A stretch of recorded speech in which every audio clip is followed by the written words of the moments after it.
Elenco cultural artístico del 3 de agosto, con la obertura musical de Luz y el canto eterno de la marimba, envuelto en las suaves notas del son Río Negro. Escrito sobre el pentagrama del corazón, aparece el elenco artístico del convite del 3 de agosto, con los más altos valores culturales e históricos de la feria titular de Sacapulas de los Amores, que desborda su tesoro de tradiciones, devoción y amistad,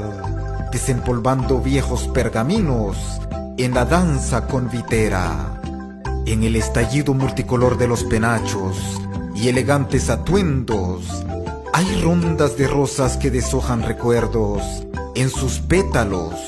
añorando el retorno del hijo ausente. Amistades de infancia y juventud, buscando un porvenir en tierras lejanas. Caudal de tradición y danza convitera recorren las playas de sal negra,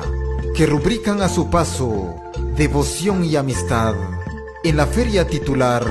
de Santo Domingo de Guzmán, Sacapulas. Hay ensueño de amores y dulzura, historias escritas en el alma, poema enredado en veredas, callejuelas y javiales de barrio del puerto pequeño de Quiché.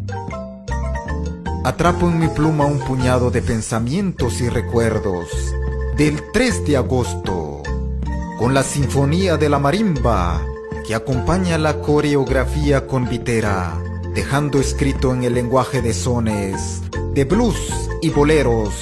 las arcanas tradiciones del convite del 3 de agosto. Y al finalizar el día, al unísono de las plumas multicolores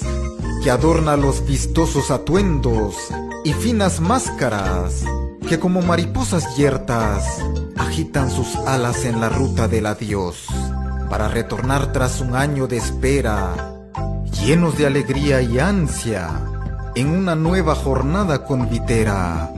del elenco cultural artístico del 3 de agosto de Sacapulas de los Amores.